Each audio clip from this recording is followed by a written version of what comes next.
12 آیات ہم نے 12 ربیع الاول شریف کی نسبت سے سلیکٹ کی ہیں. آج انشاءاللہ انہیں ڈسکس کریں گے. دیکھیں، جہاں تک ولادت مصطفیٰ صلی اللہ علیہ وآلہ وسلم کی تاریخ کا معاملہ ہے، as far as books are concerned, خواہ اہل سنت کی کتابیں ہوں یا اہل تشیع کی، دونوں میں 12 ربیع الاول کی ڈیٹ آئی ہے. اہل سنت کے ہاں دلائل النبوہ امام بیہقی کی کتاب ہے، اس میں سٹارٹ ہی میں نبی صلی اللہ علیہ وآلہ وسلم سے متعلق ایک چیپٹر موجود ہے، آپ کی ولادت مبارکہ سے متعلق.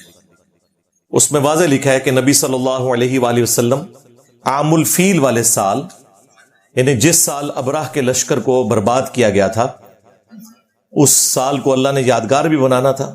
ادروائز اس کے بعد کعبہ شریف پہ کئی دفعہ حملے ہوئے، کوئی حفاظت نہیں ہوئی. اس سال کو اللہ تعالیٰ نے یادگار بنانا تھا. پیر کے دن 12 ربیع الاول کو صبح سحری کے وقت آپ صلی اللہ علیہ وآلہ وسلم کی پیدائش ہوئی. اہل تشیع کے ہاں جو صحیح بخاری کے لیول کی ان کی حدیث کی کتاب ہے وہ اصول الکافی ہے.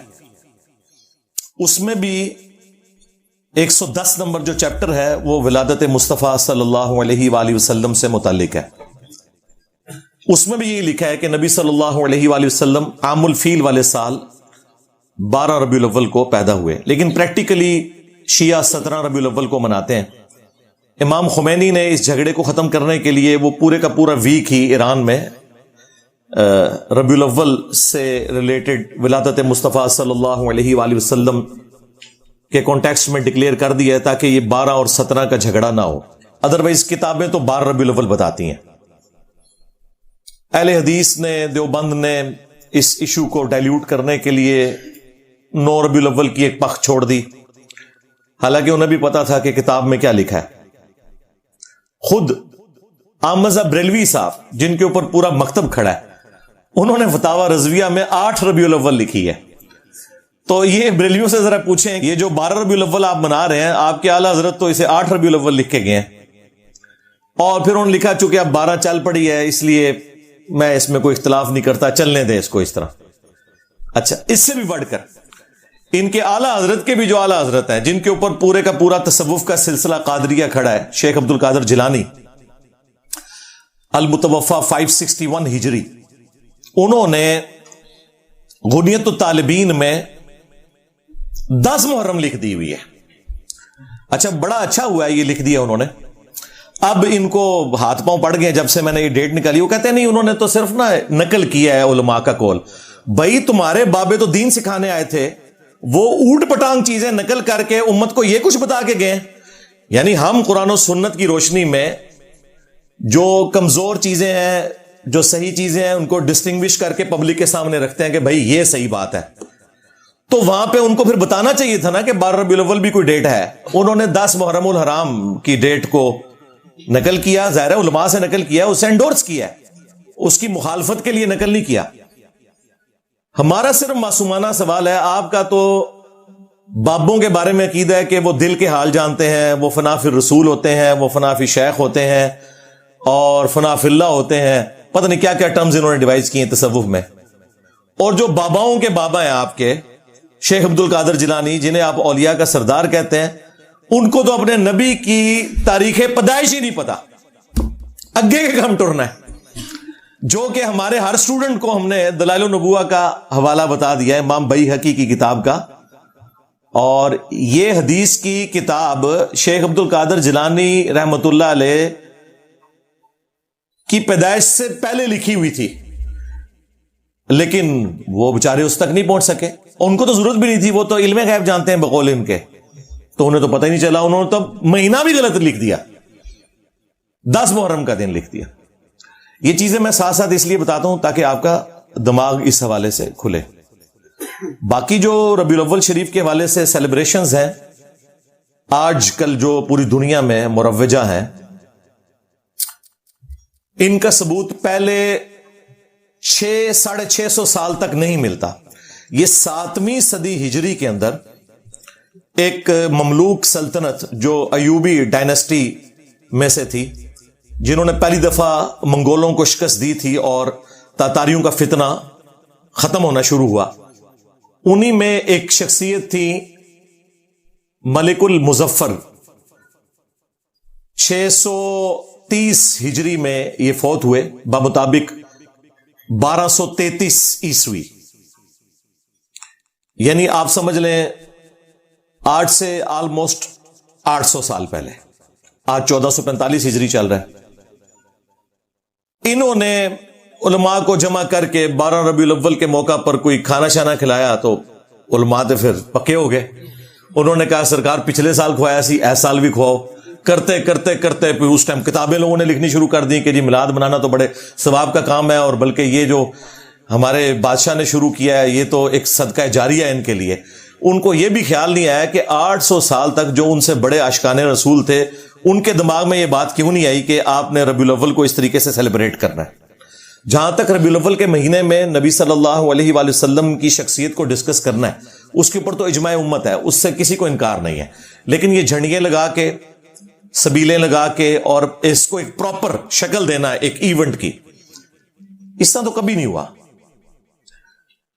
میں خلفائے ثلاثہ کی بات نہیں کرتا، ہو سکتا ہے کہ یہ کہیں کہ ان کے زمانے تک حدیثیں شاید ان تک نہیں پہنچی تھی، لیکن جو چوتھے خلیفہ تھے سیدنا علی ابن ابی طالب، وہ 5 سال تک کوفے میں رہے ہیں، تینوں خلفاء کے ساتھ ان کا وقت گزرا ہے۔ کوئی ہمیں ضعیف نہیں، کوئی جھوٹی روایتی دکھا دیں ان کی طرف منسوب کہ انہوں نے کبھی کوفے کے اندر میلاد کا جلوس نکالا ہو، حالانکہ یہ پاسبل تھا، جھنڈیاں اس زمانے میں بھی کپڑے کی بنتی تھی، لیکن وہ جنگوں میں جھنڈوں کے لیے۔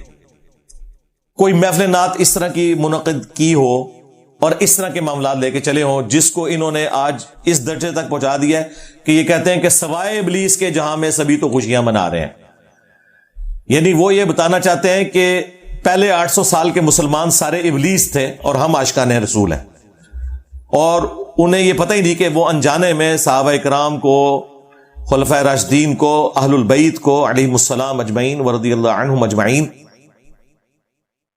گستاخی کے فتوے کی زد میں لے کے آ رہے ہیں، کیونکہ ان کے زمانے میں تو یہ کچھ نہیں ہوا۔ پھر اس کو جو ترویج ملی ہے نا زیادہ، وہ آٹومانم امپائر جو تھی سلطنت عثمانیہ، 1588 عیسوی کے اندر، 1588 عیسوی میں جو سلطنت عثمانیہ تھی انہوں نے اپنی امپائر کے اندر آفیشلی 12 ربیع الاول کی چھٹی ڈکلیئر کر دی، یعنی پھر پراپرلی اس پورے مسئلے کو گود لے لیا انہوں نے، اور پھر وہ سارے کا سارا سلسلہ چلتا رہا۔ یہی وجہ ہے کہ آپ کو ہمارے بریلوی علماء کہتے نظر آئیں گے کہ جی یہ وہابیوں کے آنے سے پہلے تو وہاں میلاد کے جلوس نکلتے تھے مکہ مدینے میں۔ جناب وہ جو نکلتے تھے مکہ مدینے میں جلسے جلوس، وہ 400 سال پہلے سٹارٹ ہوئے تھے، اور جو پہلے 800 سال کے مسلمان ہیں جو جلسے جلوس نہیں نکالتے تھے ان کے بارے میں آپ کا کیا عقیدہ ہے؟ یہ کہتے ہیں نہیں پرانے بزرگوں کو نہیں مانتے۔ سرکار پرانوں کے نہیں، درمیانوں کو نہیں مانتے۔ پرانے تو ہیں صحابہ کرام، خلفائے راشدین، اہل البیت علیہم السلام، تابعین، تبع تابعین۔ تمہارے بزرگ آئے 800 سال بعد اور امت کو ایک تحفہ دے کے چلے جائیں تو وہ پرانے کہاں سے ہو گئے؟ 800 سال بعد تو ہم بھی پرانے ہو چکے ہوں گے۔ جی پرانے بزرگ، پرانے نہیں سرکار، درمیانے، پرانے تو ہے ہی نہیں ہیں۔ اور اسی صدی کے اندر، 7ویں صدی ہجری کے اندر، ایک اور بادشاہ آیا، ملک المنصور قلاوون۔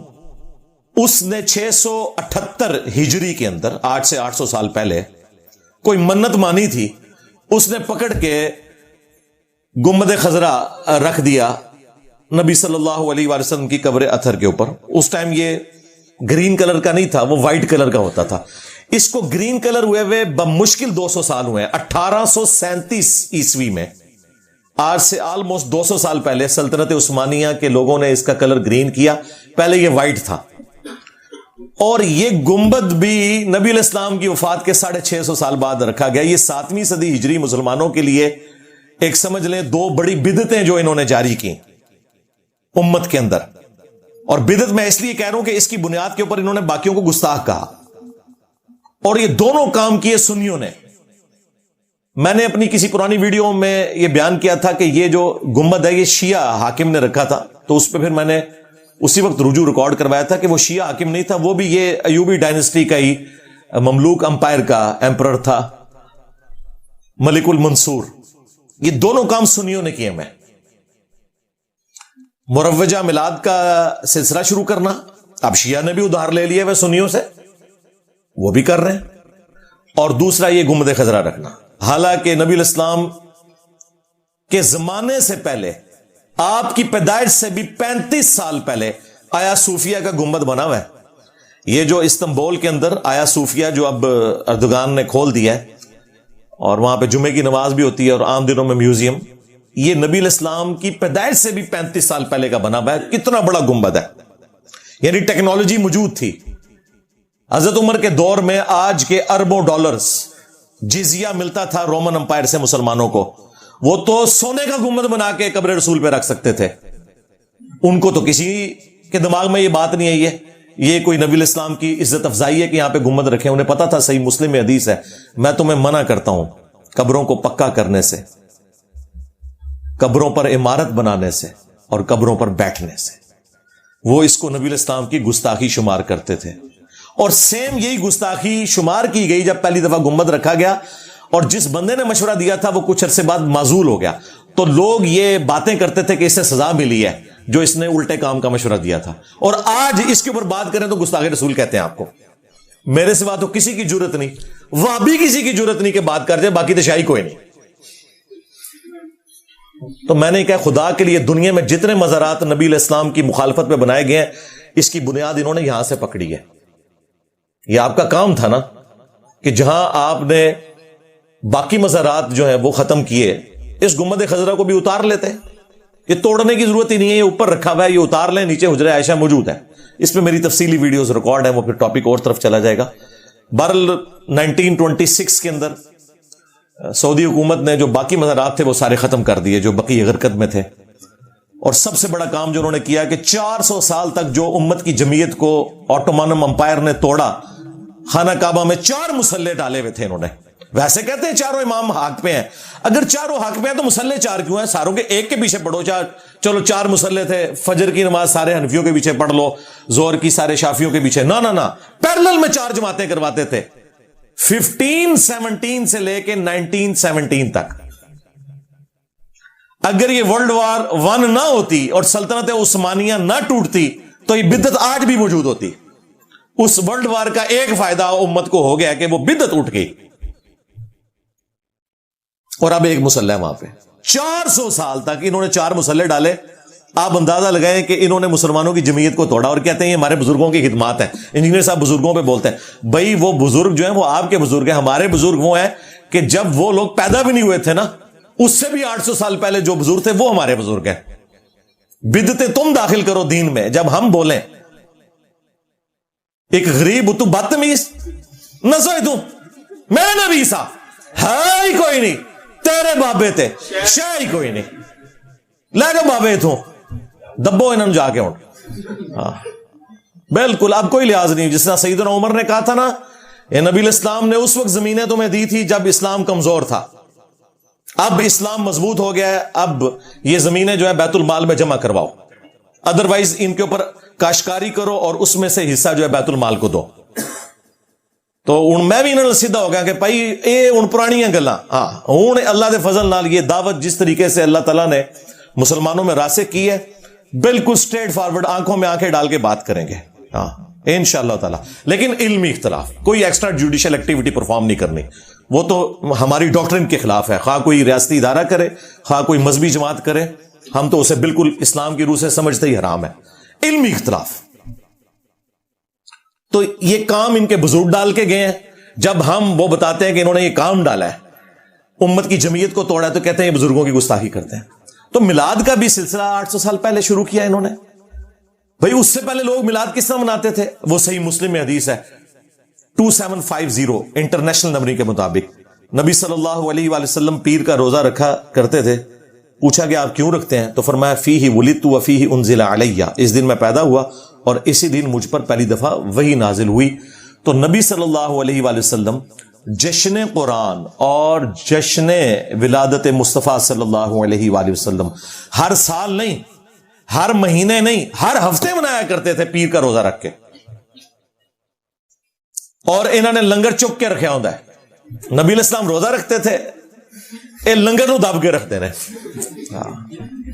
ہاں باپا جانی نے وہ 12 ربیع الاول کا روزہ شروع کروایا، الیاس قادری صاحب نے. وہ بھی 12 ربیع الاول کا روزہ نہیں ہونا چاہیے، منڈے کا روزہ. تو وہ تو ہر ہفتے ہی رکھا جائے، اچھی بات ہے. چلیں ربیع الاول میں ہی رکھ لیں ولادت کی خوشی منانے کے لیے. تو یہ ہے آفیشل طریقہ. وہ لوگ پوچھ رہے ہوتے ہیں پھر اسی کے کریے سرکار، اے کرو نہیں اور کیا کریے، اور اے کرو کہ اس دن انجینئر صاحب کی ویڈیوز لگا کے بیٹھ جاؤ تاکہ پتہ چلے کہ جو ہستی دنیا میں آئی تھی ہماری منجی بن کے، ہادی بن کے، نجات دہندہ بن کے، جن کے ساتھ ہماری آخرت کی ہمیشہ کی کامیابیاں جڑی ہوئی ہیں، وہ امت کو دے کے کیا گئی ہیں، وہ انجینئر صاحب آپ کو بتائیں گے کہ مرنے سے پہلے اے مسلمان کر لے اس پہ غور، کتابوں کا خدا اور ہے، بابوں کا خدا اور، کتابوں کا پیمبر اور ہے، بابوں کا پیمبر اور. اگرچہ وہ سارے بابے اسی خدا رسول کے ماننے والے تھے، بلکہ کرسچنز، جیوز اور ہندو بھی اسی خدا کو مانتے ہیں، لیکن ہمیں اختلاف کیا ہے کہ کتابوں کی تعلیمات کے مطابق ماننا ہے، بابوں کی تعلیمات کے مطابق نہیں ماننا. اسی تو ہم یہ عرض کر رہے ہیں بار بار کہ میرے نبی سا ہے ہی کوئی نہیں، بابے تھے شے ہی کوئی نہیں. آج سے آلموسٹ 22 سال پہلے کی بات ہے، 22-23 سال، 2001 کی بات ہے. اس زمانے میں نے جو ربیع الاول کی لائٹنگ کا سامان ہے نا، کوئی 1-1.5 لاکھ روپے کا بنایا ہوا تھا، وہ میرے گھر میں رکھا ہوا تھا، تنخواہیں جوڑ جوڑ کے. والد صاحب جو پاکٹ منی دیتے تھے، اپنی جاب تو نہیں لگی ہوئی تھی، 2002 میں نے جوائننگ دی، پھر اس کو مزید ایڈ کیا. تو وہ میلاد کا سامان پھر بعد میں ہم نے اس میں سے کچھ چیزیں یہاں پہ بھی استعمال میں لے کے آئے ہیں، صحیح جگہ بھی استعمال ہو گئی ہیں الحمدللہ. تو اب ہم تو پوری نیک نیتی کے ساتھ یہ معاملہ کر رہے تھے. یقین کریں ہمیں کبھی یہ وہم بھی نہیں آیا تھا کہ ہم یہ جو کچھ کر رہے ہیں یہ نبی علیہ السلام کی خوشنودی کا کام نہیں ہے، وہ تو دین ہی کوئی اور ہے. اس لیے اس مینٹالٹی کو میں سمجھتا ہوں. آپ نے ان کے ساتھ بات کرنی ہے عقلی دلائل کے ساتھ، علمی دلائل کے ساتھ. جب یہ آپ کو جذباتی ڈاکٹر پڑھائے نا، اور دیکھیں جی 12 ربیع الاول کا دن ہے، 2 گھر ہے، ایک گھر میں جھنڈیاں لگی ہوئی ہیں، لائٹنگ ہوئی ہوئی ہے، اور دوسرے گھر میں کچھ نہیں ہے، آپ خود فیصلہ کریں عاشق رسول کون ہے. ہاں اس کے جواب میں آپ نے کہنا ہے رکو ذرا صبر کرو، ابھی بتاتے ہیں تمہیں. کہ اس سے بھی پہلے 10 محرم کا دن آیا تھا، 2 گھر تھے، ایک گھر کے اندر آہو بکا ہو رہی تھی، مجلس تھی، دوسرے گھر میں کچھ بھی نہیں تھا. اب بتاؤ عاشق اہل بیت کون ہے، وہ شیعہ کا گھر یا تمہارا بریلویوں کا گھر؟ تو یہ آپ کو کیا کہیں گے، نہیں اہل بیت کو تو ہم بھی مانتے ہیں لیکن اس طریقے سے نہیں کرنا. تو سرکار ہے تہاڈا میلاد بھی اس طریقے سے نہیں کرنا. آؤ نا داڑھ تھلے، ہاں اے میری داڑھ تھلے ہی آ سکتے ہو. کیوں؟ وہ بھی کیا دن تھے، ہم بھی ایک جن تھے. آج ہم دیو ہیں، ان جنوں کے بھی پیو ہیں، بلکہ دیو کے بھی پیو ہیں، یعنی دیوبند والا دیو. اور اے پیو اے بگوٹن والا نہ لینا، اے علمی طور پہ میں گل کر رہا ہوں. ہاں ایک ٹیچر کی حیثیت سے کہتے ہیں نا استاد روحانی باپ ہوتا ہے. تو اب یہ میرے چھوٹے چھوٹے کلپ اسی طرح کے لوگ کاٹتے کہتے تھے کہ انجینئر صاحب کتنی جذباتی باتیں کرتے ہیں. بھائی اس طرح کے آپ کلپ قرآن سے کاٹے نا تو قرآن پاک کسی نے پڑھنا ہی نہیں ہے، کیونکہ وہ پورے کانٹیکسٹ میں بات ہوتی ہے. کہیں پہ اللہ تعالیٰ کوئی سخت بات کرتا ہے، کہیں پہ کوئی واقعہ بیان کرتا ہے، کہیں کوئی اینٹی وینم کے طور پہ بات کرتا ہے. تو آپ ساری سخت آیات کٹھی کریں تو لوگ کہیں گے یار یہ کوئی کتاب ہے پڑھنے والی. کوئی سیدھے طریقے نہ بندہ گل کرے، وہ سیدھے طریقے سے ہی ہوئی ہوتی ہے کیونکہ اس کے پیچھے اتنی بڑی بات. اب یہ میری 1-1.5 گھنٹے کی گفتگو ہے، اس میں نے کوئی بات مزاح کے طور پہ کرنی ہے، کوئی سلوگن کے طور پہ کرنی ہے، تو اس کو بیچ میں سے کاٹ کے یہ سمجھنا کہ یہ کوئی متکبر ہو گیا، یہ ہو گیا. بھائی تمہارے سسٹم کے بینیفیشری نہیں ہے، ہاں 1 روپے کے روادار نہیں ہے، اللہ کے فضل سے اپنی جیب سے کھلایا ہے.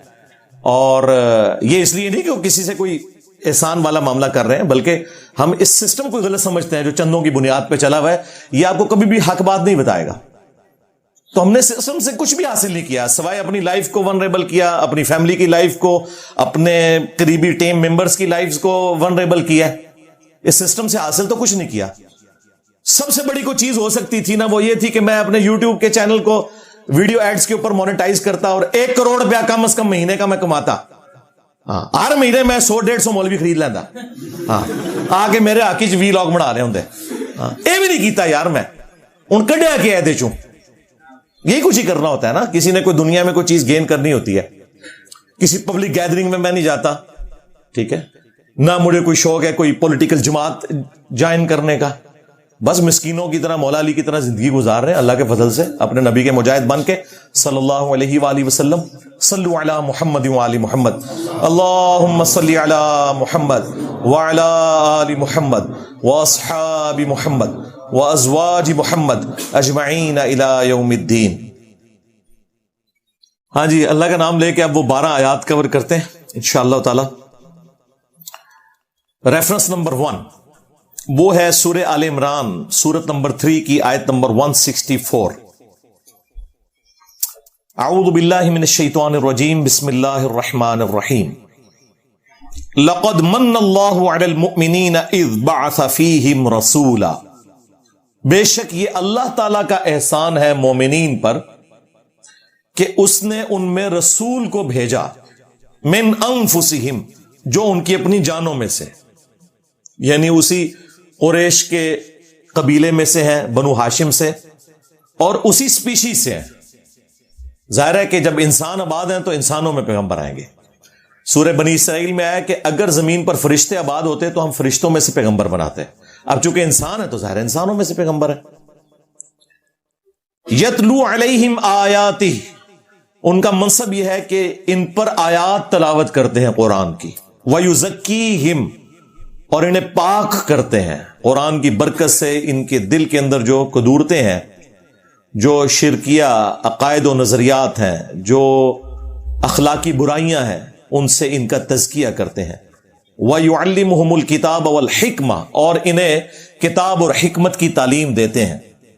وَإِن كَانُوا مِن قَبْلُ لَفِي ضَلَالٍ مُبِينٍ، اور اس قرآن کے نزول سے پہلے، نبی صلی اللہ علیہ وآلہ وسلم کے مبعوث ہونے سے پہلے یہ لوگ کھلی گمراہی میں تھے. کون؟ صحابہ اکرام. قرآن کے نزول سے پہلے کھلی گمراہی میں تھے، اور ہم لوگ قرآن آنے کے بعد بھی کھلی گمراہی میں، چونکہ قرآن حکیم سے ہم اپنا تزکیہ نہیں کرتے. وَأُوحِيَ إِلَيَّ هَذَا الْقُرْآنُ لِأُنذِرَكُم بِهِ وَمَن بَلَغَ. اے نبی تم فرماؤ قرآن مجھے اللہ نے اس لیے وحی کیا تاکہ اس کے ذریعے میں تمہیں بھی تبلیغ کر دوں، اور جس تک یہ کتاب پہنچ جائے وہ بھی اسی قرآن کے ذریعے تبلیغ کرے. یہ انسٹرومنٹ آف دعوت ہے نبی صلی اللہ علیہ وآلہ وسلم کا.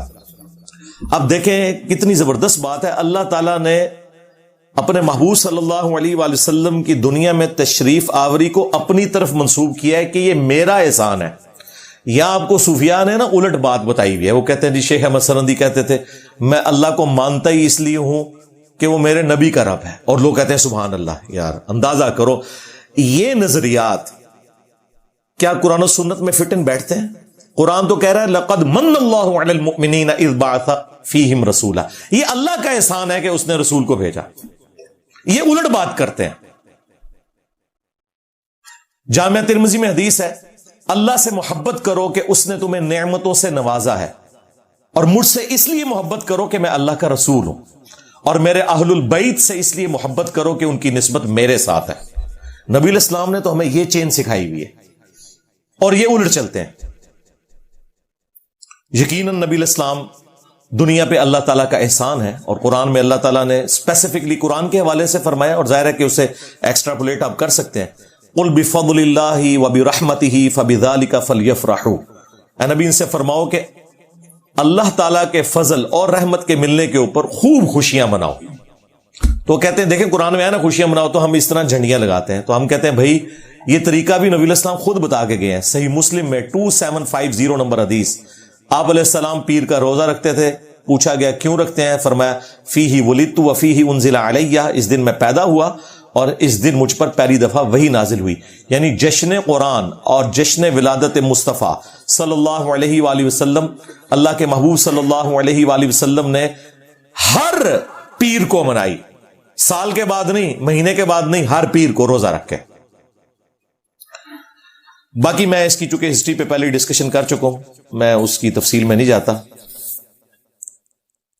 آیت نمبر 2 دوسرا ریفرنس وہ ہے سورۃ الاعراف سورت نمبر 7 کی آیت نمبر 157. یہ بہت کرٹیکل آیت ہے. نبی الاسلام کے دنیا میں آنے کا مقصد کیا ہے وہ بیان ہوا ہے. اس سے زیادہ اہم چیز تو کوئی نہیں ہو سکتی. اللہ تعالیٰ نے جو آخرت میں کامیاب ہونے والے اہل ایمان ہیں نا ان کی نشانیاں بتاتے ہوئے اسپیسیفکلی نبی الاسلام کے مبارک زمانے میں جو دوسرے ادیان کے ماننے والے لوگ تھے ان کو بھی اس حوالے سے گائیڈ لائنز دیں اور مسلمانوں کو بھی کہ کامیابی کن لوگوں کا مقدر ہونے والی ہے. الذین یتبعون الرسول النبی الامی، وہ لوگ جو کہ پیروی کرتے ہیں نبی امی کی. یہ امی کی نسبت ام القرا مکے کی طرف بھی ہو سکتی ہے اور امی کی نسبت نبی علیہ السلام کی اس صفت کی طرف بھی ہے کہ آپ علیہ السلام لکھنا پڑھنا نہیں جانتے تھے اور یہ آپ کا معجزہ تھا. کیونکہ سورۃ العنکبوت میں آیا ہے کہ اس قرآن کے نزول سے پہلے نہ تو آپ کتاب سے کوئی چیز پڑھ سکتے تھے اور نہ اپنے دائیں ہاتھ سے لکھ سکتے تھے، ورنہ کافروں کو یہ چیز شک میں مبتلا کر دیتی کہ کتاب آپ نے خود لکھ لی ہے. یہ آپ علیہ السلام کے کیس میں معجزہ تھا. ہاں، شاعر ہونا ڈاکٹر اقبال کی خوبی ہے لیکن نبی کے لیے شاعر ہونا خوبی نہیں ہے. وما علمناہ الشعر وما ينبغی لہ، ہم نے ان کو شعر کہنا نہیں سکھایا اور نہ یہ ان کی شان کے لائق ہے. تو نبی علیہ السلام کا پڑھا لکھا نہ ہونا یہ آپ کی شان کے لائق تھا. یہ کوئی نعوذ باللہ جہالت نہیں ہے یا ان پڑھ ہونا نہیں ہے. اللہ تعالیٰ نے آپ کو علوم سکھائے لیکن آپ لکھ نہیں سکتے تھے، کتاب سے پڑھ نہیں سکتے تھے کیونکہ آپ کا معجزہ ہی قرآن تھا. لوگوں نے کہنا تھا کہ ہاں جی یہ اس نے اتنے عرصے تک خود لکھ لی ہے کتاب. یہ اس کے پیچھے حکمت تھی. تو نبی امی کی پیروی کرتے ہیں. الذی یجدونہ مکتوبا عندہم فی التوراۃ والانجیل، اور یہ نبی امی وہ ہیں کہ جن کا ذکر یہ لکھا ہوا پاتے ہیں اپنے پاس آلریڈی، جو تورات اور انجیل یعنی اولڈ ٹیسٹمنٹ اور نیو ٹیسٹمنٹ میں ہے. نبی علیہ السلام کا مبارک ذکر بھی اور اس فائنل ٹیسٹمنٹ قرآن کا ذکر بھی وہ آج بھی موجود ہے. آپ ڈیوٹرونومی چیپٹر نکالیں اولڈ ٹیسٹمنٹ کا، اس میں نبی علیہ السلام کی پیشگوئی موجود ہے. اس کے بعد gospel of John New Testament میں، اس میں نبی علیہ السلام کی پیشگوئی موجود ہے. چیپٹر نمبر 15 سے لے کر 18 تک وہ ایک الگ سے ٹاپک ہے. اس کے لیے آپ ڈاکٹر ذاکر نائک کی ویڈیوز دیکھ لیں، احمد دیدہ صاحب کی سملیرٹیز بٹوین کرسچینٹی اینڈ اسلام. یأمرہم بالمعروف، وہ حکم دیتے ہیں ان کو نیکی کے کاموں کا. وینہاہم عن المنکر، اور برائی سے منع فرماتے ہیں. وَيُحِلُّ لَهُمُ الطَّيِّبَاتِ، اور ان کے لیے جو پاکیزہ چیزیں ہیں ان کو حلال ٹھہراتے ہیں. وَيُحَرِّمُ عَلَيْهِمُ الْخَبَائِثِ، اور جو گندگی والی چیزیں ہیں وہ حرام کرتے ہیں. یعنی نبی علیہ السلام کو ظاہر ہے اللہ تعالیٰ نے شارع بنا کر بھیجا ہے اور شریعت کا کسٹوڈین دنیا میں آن دا بہاف آف گاڈ نبی علیہ السلام کی مبارک ذات ہے. تو آپ حلال اور حرام چیزوں کے بارے میں بتاتے ہیں. وَيَضَعُ عَنْهُمْ إِصْرَهُمْ، اور جو ان کے اوپر بوجھ پڑا ہوا ہے وہ ان سے دور کرتے ہیں. وَالْأَغْلَالَ الَّتِي كَانَتْ عَلَيْهِمْ، اور جو ان کے گردنوں میں غلامی کے پھندے ہیں وہ دور کرتے ہیں. یعنی جو انہوں نے خود ساختہ شریعت میں اپنے اوپر کتنی پابندیاں جیوز نے لگا لی ہوئی تھیں، کرسچنز نے رہبانیت شروع کر دی، شادی کرنا چھوڑ دی، جنگلوں میں رہنا شروع کر دیا. اسی طریقے سے مشرکین عرب کے اندر بھی خود ساختہ کئی ایک چیزیں انہوں نے داخل کر لی تھیں جس کی وجہ سے عورتوں کو بیسک رائٹس نہیں ملتے تھے، غلاموں کے کوئی حقوق نہیں تھے. اس طرح کی ساری چیزیں نبی علیہ السلام نے آ کے ختم فرمائی. اب سرکار بڑی کانٹے کی بات آ رہی ہے. اب اس آئینے میں ہم سب نے اپنی شکل دیکھنی ہے. فَالَّذِينَ آمَنُوا بِهِ، پس جو لوگ ایمان لائیں گے جو ان کے ساتھ نازل ہوا یعنی قرآن اور اللہ کے محبوب صلی اللہ علیہ وآلہ وسلم کی تعلیمات، اسلام، آپ صلی اللہ علیہ وآلہ وسلم پر جو ایمان لائیں. وَعَزَّرُوهُ، اور ان کی تعظیم کریں. یعنی نبی علیہ السلام پر ایمان لانے کے بعد سب سے ضروری چیز آپ کی تعظیم کرنا ہے.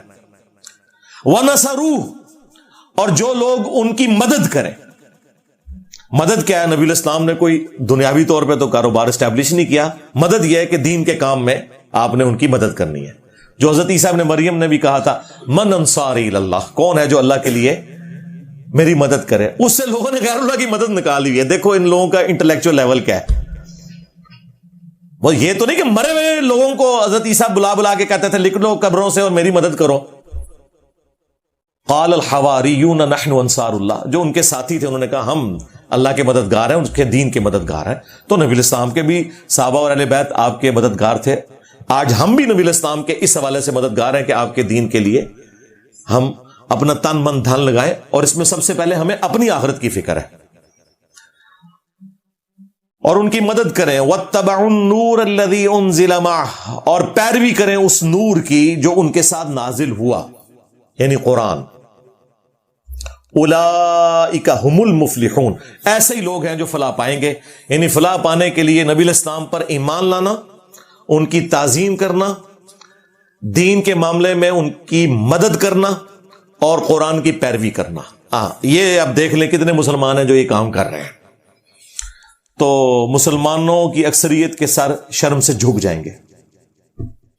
نبی الاسلام نے اپنا حق ادا کر دیا، اور آخری درجے میں اس سے بڑی کیا بات ہو سکتی ہے کہ جب اللہ تعالیٰ کو یہ بات قرآن میں نازل فرمانی پڑے، لَقَدْ جَاءَكُمْ رَسُولٌ مِّنْ أَنفُسِكُمْ عَزِيزٌ عَلَيْهِ مَا عَنِتُّمْ حَرِيصٌ عَلَيْكُمْ بِالْمُؤْمِنِينَ رَؤُوفٌ رَحِيمٌ.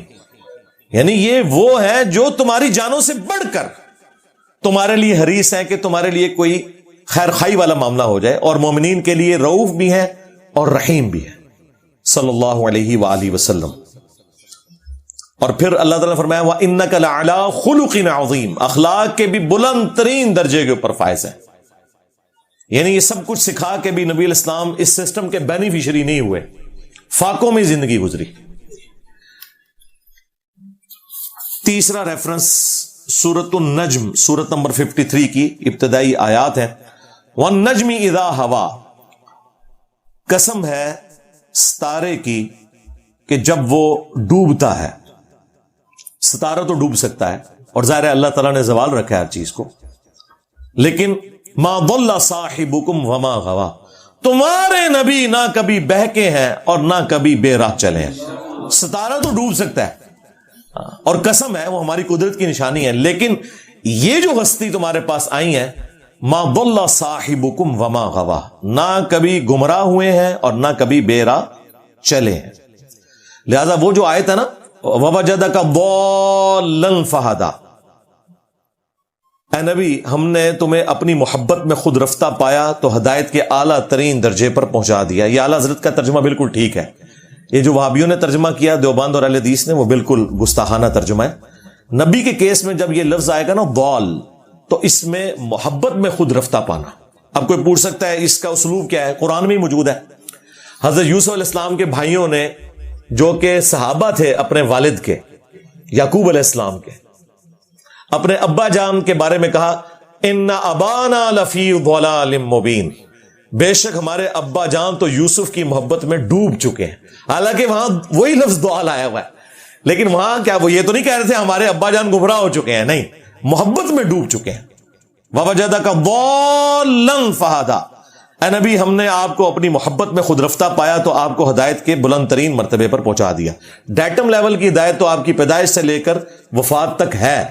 ہر ایک پیغمبر اللہ تعالیٰ کی حفاظت میں ہوتا ہے پیدائش سے لے کر وفات تک، لیکن اعلیٰ درجے کی جو ہدایت ہے وہ اللہ تعالیٰ وحی کے ذریعے اسے عطا فرماتا ہے.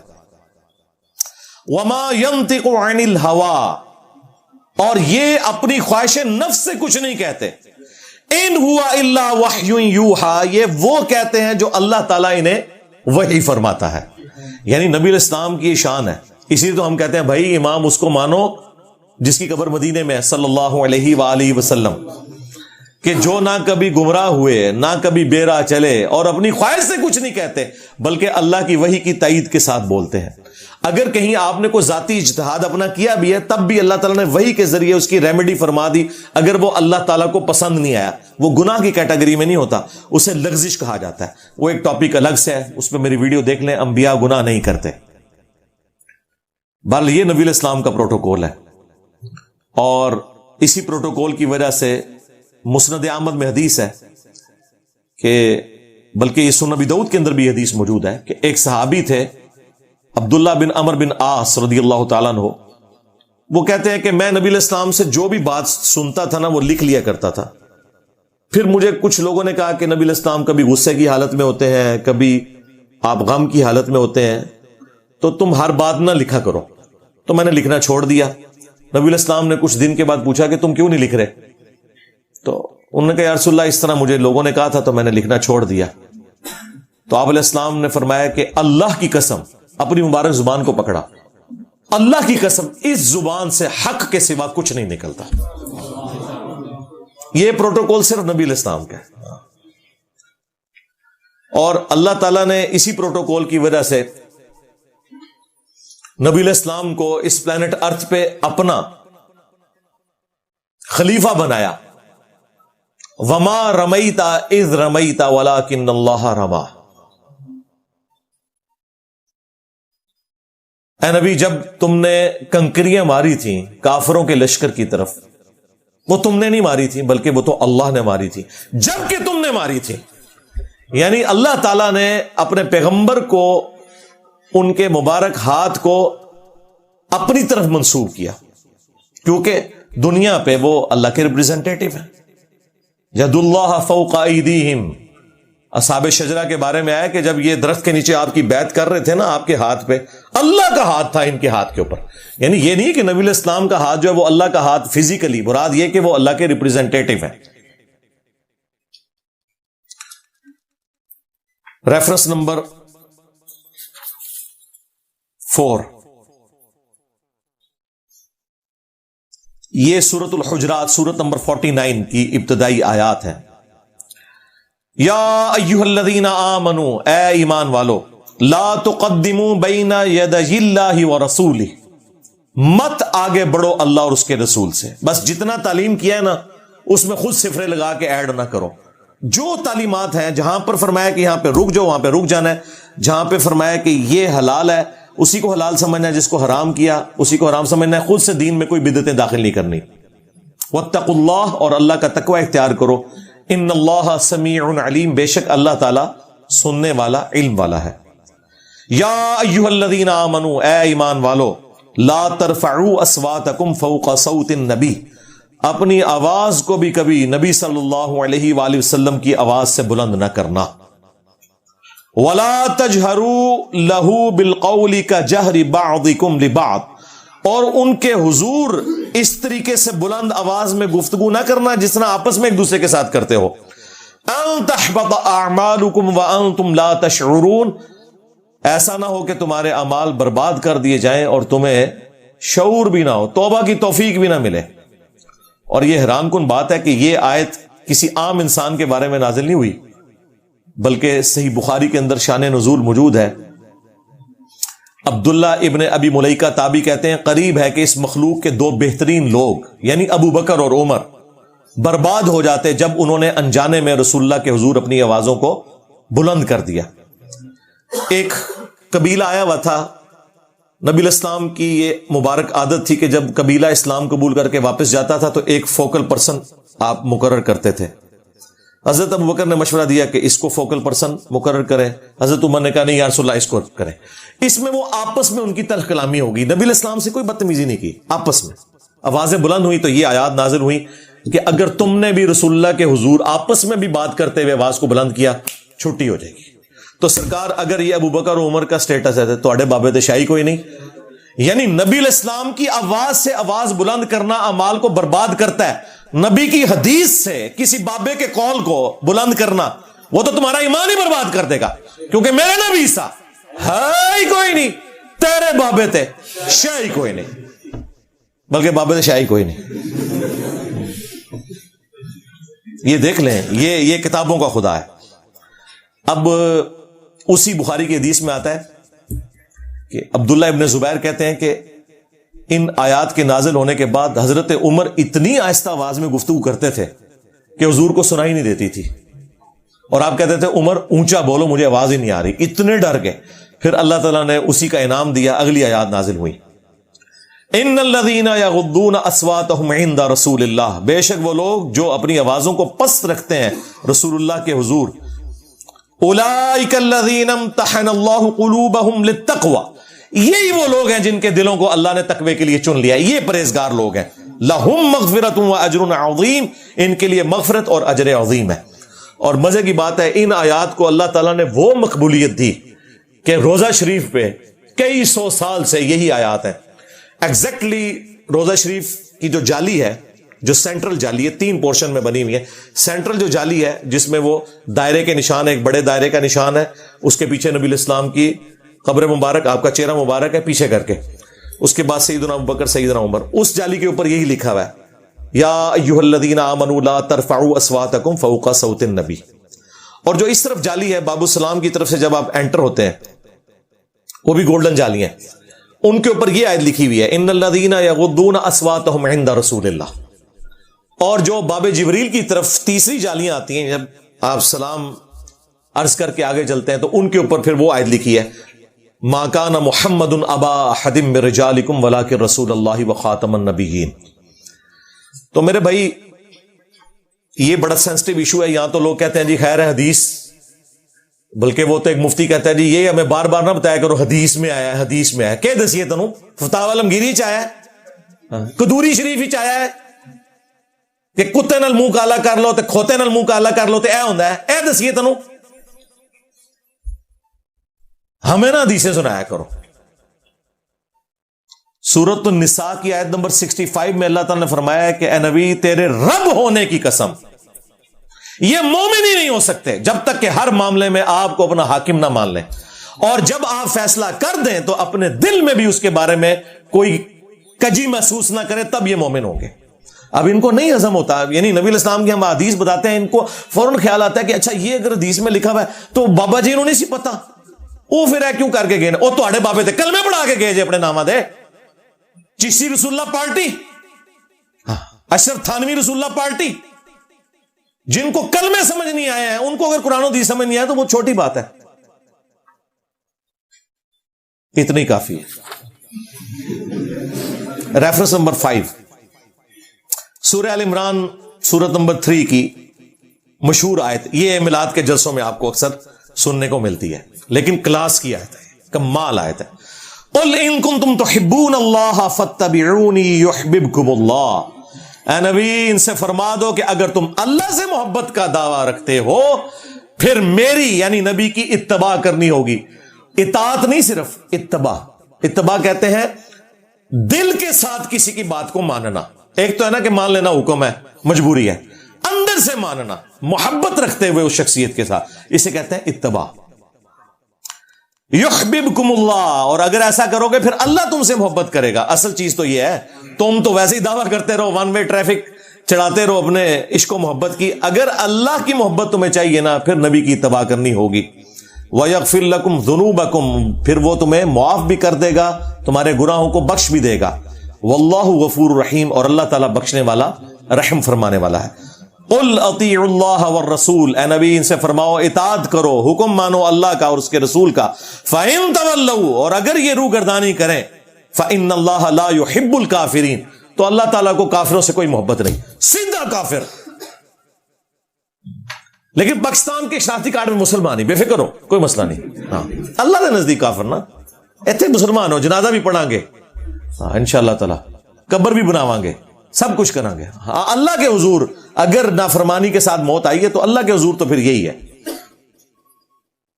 اور اسی کو سپورٹیو سورہ نساء میں وہ آیت ہے من یطع الرسول فقد اطاع اللہ، جس نے رسول کا حکم مانا اس نے اللہ کا حکم مانا۔ کہتے ہیں جی قرآن کافی ہے، سنت کا کہاں لکھا ہوا ہے؟ جی سنت کا لکھا ہوا ہے نا، جس نے رسول کا حکم مانا اس نے اللہ کا حکم مانا۔ سنت کو ماننا قرآن ہی کو ماننا ہے، قرآن ہی نے ہماری رہنمائی کی ہے سنت کی طرف، اور سنت ہی کا ریٹن ریکارڈ ہے احادیث کی شکل میں۔ ریفرنس نمبر 6، یہ میں نے ترتیب بڑی انٹلیکچوئل رکھی ہے، یہ نہیں ہے کہ میں نے ایویں رینڈملی، درجنوں آیات میں سے یہ 12 میں نے سلیکٹ کی، ان کو بھی پھر میں نے کئی گھنٹے لگا کے کہ ایک انٹلیکچوئل ترتیب بنے تاکہ مقدمہ پہنچے ربیع الاول شریف کے اس مہینے میں کہ ہمارے نبی علیہ السلام کی بعثت کا مقصد کیا ہے۔ سورۃ الاحزاب کی آیت نمبر 45 اور 46 سورت نمبر 33. یا ایھا النبی انا ارسلناک شاہدا ومبشرا ونذیرا. اے نبی صلی اللہ علیہ وآلہ وسلم. اعلیٰ حضرت نے اس کا ترجمہ کیا ہے اے غیب کی خبریں بتانے والے. بالکل صحیح ترجمہ ہے. نبی ہوتا ہی ہوا ہے جس کے پاس غیب کی خبر آتی ہے اللہ کی طرف سے. ہمارا جھگڑا یہ ہے کہ یہ کوئی کمپیٹنسی نہیں جو نبی حاصل کرتے ہیں، بلکہ اللہ وحی کے ذریعے بتاتا ہے. وما کان اللہ لیطلعکم علی الغیب. اللہ کی یہ شان نہیں کہ ہر ایک کو غیب پر اطلاع دے.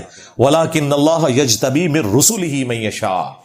بلکہ اللہ اپنے رسولوں میں سے جسے چاہتا ہے اسے غیب کی خبر دیتا ہے. آپ اسے غیب کی خبر کہہ لیں، اسے علم غیب کہہ لیں، یہ ساری ٹرمنالوجیز درست ہیں، لیکن اللہ کے بتانے پر ہے. اے نبی صلی اللہ علیہ وآلہ وسلم، بے شک ہم نے آپ کو بھیجا گواہ بنا کر اور خوشخبری دینے والا اور ڈر سنانے والا. خوشخبری اہل ایمان کو جنت کی اور ڈر جو ہے وہ فاسقین کو جہنم کا. اور شاہد گواہ. اچھا ابھی ادھر اعلیٰ حضرت نے ترجمہ کیا ہے شاہد کا حاضر و ناظر، لیکن اعلیٰ حضرت کی ڈنڈی آگے جا کے پکڑی جائے گی. سورۃ البقرہ میں بھی یہی لفظ آیا، سورۃ الحج میں آیا، وہاں پہ تھا کہ یہ نبی اس امت کے اوپر شاہد ہیں اور یہ امت اگلی امتوں پر شاہد ہے. تو وہاں ترجمہ اعلیٰ حضرت کا کیا بننا تھا؟ یہ نبی اس امت کے اوپر حاضر و ناظر ہے اور پوری امت ساری انسانیت کے اوپر جو پہلے بھی گزر چکی حاضر و ناظر ہے. اوتھے اعلیٰ حضرت گواہ ترجمہ کیا. گواہ یعنی یہ اللہ کے لیے گواہی لے کر کھڑے ہوئے ہیں. جو مولانا مودودی نے کتاب بھی لکھی ہے شہادت علی الناس، یہ پوری امت بھی گواہ ہے، یعنی اللہ کے حق میں گواہی دیتے ہوئے کھڑی ہوگی ہے پوری انسانیت تک توحید کا پیغام پہنچانے کے لیے. تو نبی علیہ السلام بھی شہادت علی الناس کرنے ہیں. وہ صحابہ کرام کے اوپر گواہ تھے، اپنے زمانے کے لوگوں کے اوپر گواہ تھے، اور پھر حجۃ الوداع کے موقع پر نبی علیہ السلام نے امت کو یہ کام ٹرانسفر کیا. اب یہ امت بھی گواہ ہے باقی ساری امت کے اوپر، اور اگلی امتوں پر گواہ ہے کہ ان کے انبیاء کرام نے ان تک بات صحیح پہنچائی تھی. وہ صحیح بخاری میں آتا ہے قوم نوح انکار کر دے گی کہ ہمارے پیغمبر نے کوئی بات ہی ہم تک نہیں پہنچائی، تو پھر امت محمدیہ گواہی دے گی، اور وہ گواہی کس بنیاد پہ دے رہی ہوگی؟ قرآن کی بنیاد پہ. یہ سورۃ البقرہ کی آیت نمبر 143 کے کانٹیکسٹ میں بخاری میں حدیث موجود ہے. تو اے نبی آپ گواہ ہیں، اللہ کے لیے کھڑے ہوئے ہیں، خوشخبری دینے والے، ڈر سنانے والے. وَدَاعِيًا إِلَى اللَّهِ، اور داعی ہیں، بلانے والے ہیں اللہ کی طرف، بِإِذْنِهِ، اس کے اذن کے ساتھ. وَسِرَاجًا مُنِيرًا، اور آپ ایسے سورج ہیں جو چمکا کے رکھ دیتے ہیں باقیوں کو بھی.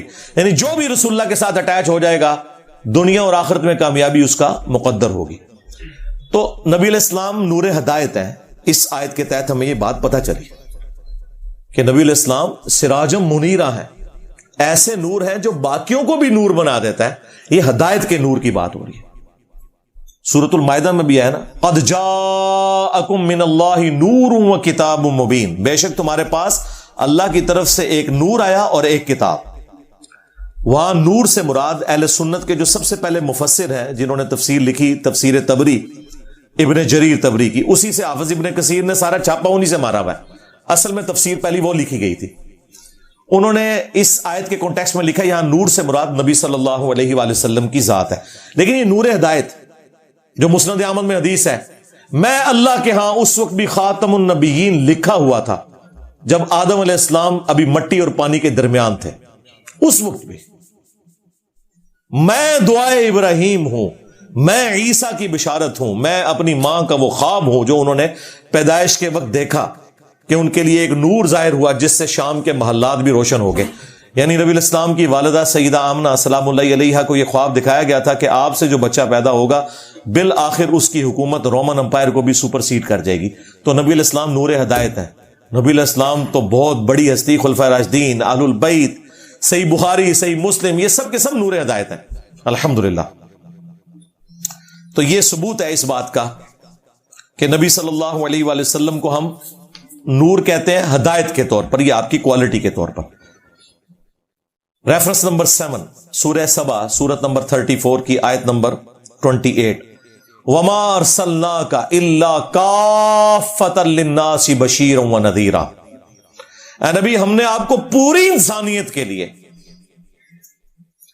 خوشخبری دینے والا اور ڈر سنانے والا بنا کر بھیجا. وَلَٰكِنَّ أَكْثَرَ النَّاسِ لَا يَعْلَمُونَ، لیکن اکثر لوگ اس حقیقت کو نہیں جانتے. یہ نبی الاسلام کی بہت بڑی خوبی ہے. وَمَا أَرْسَلْنَاكَ إِلَّا رَحْمَةً لِّلْعَالَمِينَ، جو سورۃ الانبیاء میں بھی ہے. ہم نے آپ کو سارے جہان والوں کے لیے رحمت بنا کر بھیجا. تمام جہانوں کے لیے رحمت بنا کے بھیجا، یہ بھی ترجمہ عربی میں درست ہے، اور تمام جہان والوں کے لیے یہ بھی درست ہے. تمام جہانوں سے مراد کیا؟ یعنی یہ انسانوں کا ایک جہان ہے، درختوں کا ایک جہان ہے، جانوروں کا ایک جہان ہے، پرندوں کا ایک جہان ہے، یعنی ان کی جو اپنی ایک جو کلوز انوائرمنٹ میں جو وہ رہتے ہیں، یہ سب کے سب جہان ہے. ان تمام کے لیے رحمت ہے نبی صلی اللہ علیہ وآلہ وسلم کی مبارک ذات. تو یہاں پر ہے کہ پوری انسانیت کے لیے آپ پیغمبر بنا کے بھیجے گئے ہیں، اور یہ آپ کی وہ خوبی ہے جو کسی اور پیغمبر کے پاس نہیں ہے. بخاری اور مسلم دونوں میں حدیث ہے، اللہ تعالیٰ نے مجھے 5 ایسی خوبیاں دیں جو کسی پیغمبر کو نہیں دی. ان میں سے پہلی خوبی یہ کہ پوری زمین میرے لیے مسجد بنا دی گئی، سجدہ گاہ، میرے امتی جہاں چاہے نماز ادا کر سکتے ہیں. دوسرا، اللہ تعالیٰ نے 1 مہینے کی مسافت سے میرا روب ڈال دیا میرے دشمنوں کے اوپر. میری امت 1 مہینے دور ہوگی، ان کے اوپر روب ڈال جائے گا. تیسرا، اگلے انبیاء قوموں اور قبیلوں کے لیے آتے تھے، مجھے اللہ تعالیٰ نے پوری انسانیت کے لیے پیغمبر بنا کے بھیجا. یہ نبی اسلام کے علاوہ کسی اور کی خصوصیت نہیں ہے. چوتھی چیز، اللہ تعالیٰ نے مال غنیمت میرے لیے حلال کر دیا. اگلی امتوں میں مال غنیمت یعنی جنگ میں کافروں کا چھوڑا ہوا مال حلال نہیں ہوتا تھا. اور 5ویں فضیلت، مجھے اللہ تعالیٰ نے شفاعت کا اذن عطا کیا ہے. اور مسلم شریف میں ایک 6ٹھی فضیلت بھی آئی ہے، اللہ تعالیٰ نے مجھ پہ ختم نبوت فرما دی ہے. وہاں پہ وہ لفظ خاتم کا آیا ہے، جو یہ قادیانی دجال دھوکہ دیتے ہیں نا کہ جی خاتم کا لفظ قرآن میں ہے، خاتم دکھائیں، تو خاتم بھی مسلم میں موجود ہے. نبی الاسلام نبوت کی مہر بھی ہے، سیل آف دا پروفٹ بھی ہے، سٹیمپ آف دا پروفٹ بھی ہے، اور رسولوں کے سلسلے کو ختم فرمانے والے بھی ہیں. اس کے لیے آپ میری ایک تفصیلی ویڈیو دیکھ لیں، قادیانیوں کو مسلمان بنانے والی ویڈیو، اس میں نے تفصیل کے ساتھ بیان کیا. ریفرنس نمبر 8 سورہ التوبہ سورت نمبر 9 کی آیت نمبر ہے 33. یہ سورہ صف میں بھی آئی ہے. هو الذی ارسل رسولہ بالہدی ودین الحق، وہی اللہ ہے جس نے الہدا یعنی قرآن کے ساتھ اپنے نبی کو بھیجا، اور دین حق یعنی اسلام کے ساتھ. لیظہرہ علی الدین کلہ، تاکہ تمام ادیان کے اوپر اس دین کو غالب کر دے. ولو کرہ المشرکون، خواہ مشرک اس کا برا مان جائیں. اللہ تعالیٰ نے اپنے نبی کے اس دین کو غالب فرمانا ہے، اور دیکھیں چند سالوں کے اندر غالب کیا. بخاری مسلم میں حدیث ہے کہ عنقریب کیسر روم ختم ہو جائے گا، پھر قیامت تک کوئی کیسر نہیں ہوگا، کوئی رومن امپائر نہیں ہوگی. عنقریب پرشیا کی امپائر بھی ٹوٹ جائے گی، پھر قیامت تک کوئی کسرا نہیں ہوگا. اور دیکھیں اللہ تعالیٰ نے چند سالوں کے اندر خلفائے راشدین کے دور کے اندر دونوں سپر پاورز مسلمانوں کے قدموں میں ڈھیر کر دی، اور آپ کی پروفیسی پوری ہوئی الحمدللہ. اور الٹیمیٹ جو پوری ہونی ہے پوری دنیا کے حوالے سے، وہ حدیث موجود ہے سنن نبی داؤد کے اندر کہ نبی الاسلام نے فرمایا کہ قیامت اس وقت تک قائم نہیں ہوگی جب تک کہ میری بیٹی فاطمہ کی اولاد میں سے میرے ہی نام کے اوپر محمد بن عبداللہ المہدی ایک ایسا شخص نہ پیدا ہو جائے جو پوری دنیا کو انصاف سے بھر دے گا. باقی امام مہدی کے اوپر میری تفصیلی ویڈیوز ہیں، وہ آپ دیکھ سکتے ہیں. ریفرنس نمبر 9 اور وہ آیت ہے ختم نبوت والی. ظاہر نبی الاسلام نے یہ اپنا کام تھا وہ امت کو ٹرانسفر کر کے گئے، آپ کے بعد تو نبی کوئی نہیں آنا. تو ختم نبوت کی آیت میں نے اس لیے اس کے فوراً بعد رکھی کہ یہ جو دین غالب ہونا ہے یہ نبی الاسلام کی امت نے آگے آپ کی لیگیسی کو لے کے چلنا ہے. سورۃ الاحزاب سورت نمبر 33 آیت نمبر 40. ما کان محمد ابا احد من رجالکم ولکن رسول اللہ وخاتم النبیین. محمد صلی اللہ علیہ وآلہ وسلم تو مردوں میں سے کسی کے باپ نہیں ہے، بلکہ وہ تو اللہ کے رسول ہیں اور خاتم النبیین ہیں. وَكَانَ اللَّهُ بِكُلِّ شَيْءٍ عَلِيمًا، اور اللہ تعالی سب کچھ جاننے والا ہے. اب یہ آیت اسپیسیفکلی تو اس کانٹیکسٹ میں تھی کہ حضرت زید ابن حارثہ چونکہ منہ بولے بیٹے تھے نبی الاسلام کے، تو انہیں زید ابن محمد کہا جاتا تھا. تو اللہ تعالیٰ نے منع کر دیا کہ منہ بولا رشتہ کوئی نہیں ہے. آپ نے جو اوریجنل باپ ہے نا ان کی طرف انہیں منسوب کر کے زید ابن حارثہ کہیں. اور پھر اسی کانٹیکسٹ میں یہ آیت آئی کہ محمد تو مردوں میں سے کسی کے باپ ہی نہیں، یعنی آپ کے بارے میں اللہ تعالیٰ نے پروفیسی کر دی کہ آپ کا کوئی بیٹا جوانی کی عمر کو نہیں پہنچے گا. اچھا ساتھ ذکر کیا ولا کہ رسول اللہ و خاتم النبیین، بلکہ وہ تو اللہ کے رسول ہیں اور خاتم النبیین ہیں. اس چیز کا اس سے کوئی تعلق ہے جبھی تو اس آیت کے اندر آیا نا کہ مردوں میں سے کسی کے باپ نہیں بلکہ وہ تو خاتم النبیین ہے. کیا مطلب؟ کہ ان کا کوئی بیٹا مرد نہیں ہوگا، بچپن میں فوت ہو جائیں گے بچے. کیوں؟ وَلَٰكِن رسول اللہ و خاتم النبیین، چونکہ وہ اللہ کے رسول ہیں اور ایسے رسول کے جو خاتم النبیین ہے. تو ختم نبوت کا تقاضا یہ ہے کہ آپ کا کوئی بیٹا جوانی کی عمر کو نہ پہنچے، ورنہ یہ اللہ تعالیٰ کی رحمت کا تقاضا تھا کہ اگر ابراہیم کا بیٹا پیغمبر ہے تو رسول اللہ کا بیٹا بھی پیغمبر ہونا چاہیے. تو اللہ تعالیٰ نے ان کے بیٹوں کو بچپن ہی میں موت دے دی کیونکہ آپ خاتم النبیین ہیں. اچھا یہ جو میں تشریح کر رہا ہوں نا، یہ تشریح بالکل فٹ ان بیٹھتی ہے صحیح بخاری میں ایک صحابی کے قول کے اندر. صحیح بخاری میں عبداللہ ابن ابی اوفا کا قول موجود ہے. یہ 86 ہجری میں فوت ہوئے، نبی الاسلام کے بعد 75 ایئرز تک زندہ رہے. ان سے کسی نے پوچھا کہ آپ نے اللہ کے نبی کے بیٹے کی زیارت کی ہے جو بچپن میں فوت ہو گیا تھا؟ انہوں نے کہا ہاں ابراہیم کی میں نے زیارت کی ہے جو ماریہ قبطیہ سے پیدا ہوئے تھے، وہ تو بچپن میں ہی فوت ہو گئے دودھ پینے کی عمر میں. اور پھر ساتھ عبداللہ ابن ابی اوفا نے کہا کہ وہ بچپن میں اس لیے فوت ہو گئے کہ نبی علیہ السلام خاتم النبیین ہے، اگر وہ زندہ رہتے تو پیغمبر ہوتے، لیکن چونکہ رسول اللہ خاتم النبیین ہیں اللہ تعالیٰ نے بچے کو بچپن میں موت دے دی. اچھا قادیانیوں نے اب کیا دجل کیا ہے، وہ ایک حصہ اٹھاتے ہیں کہ دیکھیں جی صحابی کہہ رہے ہیں کہ اگر نبی کا بیٹا جوان ہوتا تو نبی ہوتا، اس کا مطلب ہے کہ نبوت جاری ہے. حالانکہ آگے انہوں نے فرمایا کہ وہ مرا اس لیے ہے، اللہ نے اسے موت اس لیے دی ہے کہ چونکہ نبی علیہ السلام خاتم النبیین ہے. تو یہ تو ختم نبوت کے حق میں دلیل تھی، انہوں نے آدھی بات اٹھائی. وہ آپ میری ویڈیو دیکھیں قادیانیوں کو مسلمان بنانے والا کلپ، اس میں نے ان کے سارے جو ڈرامہ بازی انہوں نے کی ہیں نا وہ ایکسپوز کی ہیں. سب سے بڑا ڈرامہ ان کے ساتھ یہ لگا ہوا ہے کہ یہ اور تو چیزیں چھوڑ دیں، اپنا نماز کا طریقہ ذرا بخاری مسلم سے چیک کریں، یہ حنفی ہیں. ہاں دیکھیں یہ بات امت کو آ کے ہم نے پہلی دفعہ بتائی ہے. یہ آپ کو رفع الیدین شروع کرنے پہ کہتے تھے اے ہن تسی قادیانی ہو جاؤ گے، اوے حنفی دیوبندی ہو، حنفی بریلوی ہو، آپ کی طرح ہی حنفی قادیانی نماز پڑھتے ہیں، ان کا رفع الیدین سے کیا لینا دینا؟ جس طرح وہ بخاری مسلم کے منکر ہیں نا تم بھی بخاری مسلم کے منکر ہو. تو یہ جتنے بھی فرقے ہیں یہ سب کے سب اگر قرآن و سنت کے دلائل کی روشنی میں اپنے آپ کو خود چیک کریں تو انہیں پتہ چل جائے گا کہ انہوں نے کیا دو نمبری کی ہوئی ہے ان کے بزرگوں نے ان کے ساتھ، بلکہ ان کے بزرگوں نے کیا کام ڈالا ہوا ہے ان کے فرقے کے ساتھ. Reference number 10 third last. اب یہ ذرا سخت باتیں شروع ہونے لگی ہیں ہمارے حوالے سے، میں نے اس کو اینڈ پہ رکھا تھا تاکہ اپنی ذمہ داری بھی ذرا ہم فیل کریں نا. وہی بات جو نبی الاسلام کے حق میں آئی تھی کہ آپ شاہد ہیں، جس کو انہوں نے حاضر و ناظر کہا، وہ تھا اللہ کے لیے گواہی دے کر اس انسانیت کے اوپر آپ صلی اللہ علیہ وآلہ وسلم نے حجت تمام کیا اور اس امت نے بھی یہی کام کرنا ہے.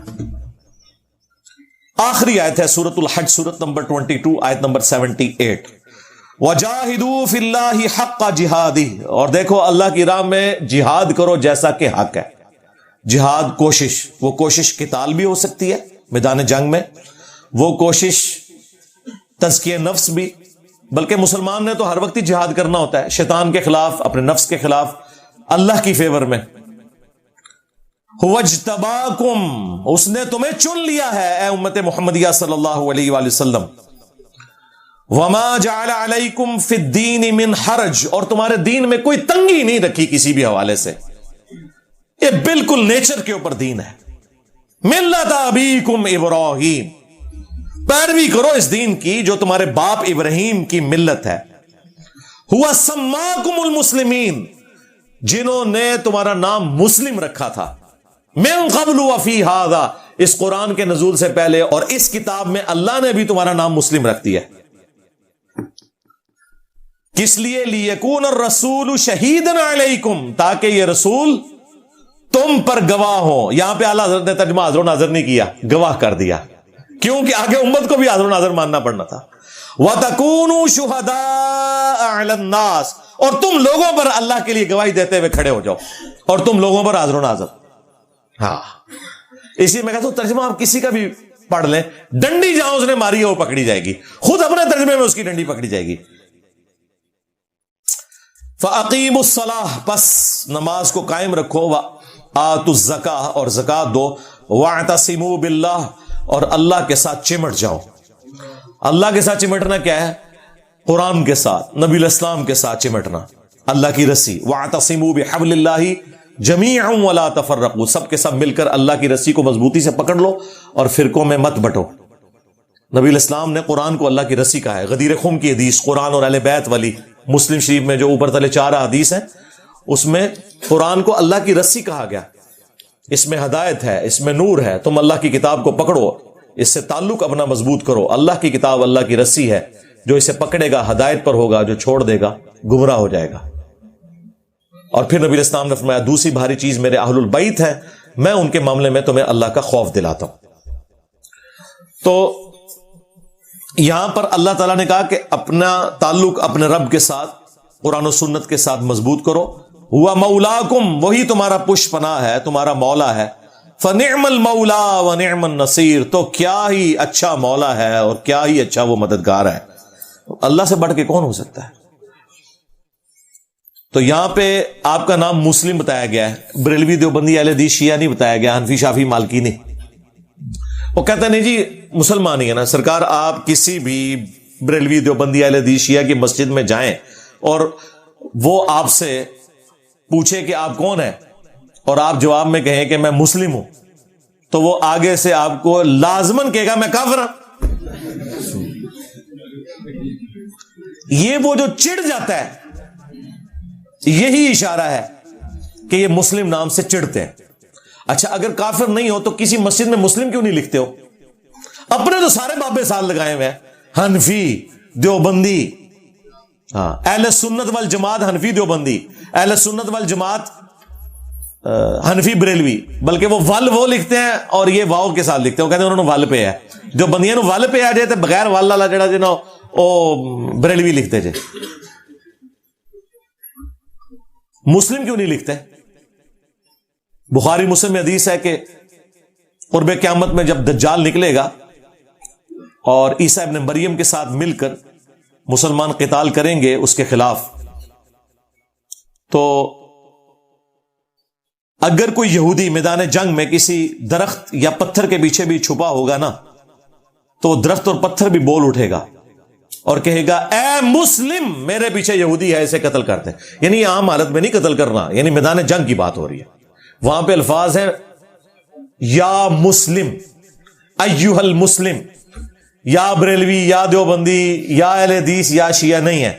ہاں سوائے ایک غرقت کا درخت نبی الاسلام نے کہا وہ پناہ دے گا جس کی کاشت اسرائیل میں کثرت کے ساتھ کی ہے انہوں نے. بڑا گھنا قسم کا درخت ہوتا ہے، ایک جھاڑی ہے درخت نما، وہ پناہ دے گا، وہ یہودیوں کا درخت ہے. تو بس اس وقت کا انتظار کریں، اور اس وقت اگر آپ کو مسلم کی صدا آئی اور آپ نے پیچھے مڑ کے نہ دیکھا، یہ سمجھتے ہوئے کہ کوئی انجینئر صاحب کا اسٹوڈنٹ ہی نہ پکار رہا ہو، تو بدبختی کی موت ہی مر جائیں گے. آج سے ہی تیاری شروع کر دیں. ریفرنس نمبر 11 سورہ التوبہ، سورت نمبر 9 کی آیت نمبر 24. یہ تو ہمارے استاد ڈاکٹر اسرار صاحب جس طریقے سے بیان کرتے تھے وہ ان کا خاصہ تھا. وہ ڈاکٹر اسرار صاحب تو قرآن پھر اس طرح بیان کرتے تھے جس طرح قرآن نازل ہوا ہے. قرآن اس طرح نہیں نازل ہوا جس طرح طارق جمیل صاحب یا غامدی صاحب بولتے ہیں. قرآن اس طرح نازل ہوا ہے جس طرح ڈاکٹر اسرار صاحب بیان کرتے ہیں. اور نبی الاسلام بھی اسی طرح بیان کرتے تھے. صحیح مسلم میں حدیث ہے کہ جب نبی صلی اللہ علیہ وآلہ وسلم منبر پر چڑھتے تو آپ کی آنکھیں سرخ ہو جاتی، آواز بلند ہو جاتی، غصے میں اضافہ ہو جاتا، جیسا کہ کوئی جرنیل اپنی فوج کو تیار کر رہا ہو. تو یہ آنکھیں سرخ ہونا، آواز کا بلند ہونا اور غصے میں اضافہ ہونا ایگریسو سٹائل میں، یہ چیز تھی جس نے صحابہ کرام میں بجلی بھری تھی.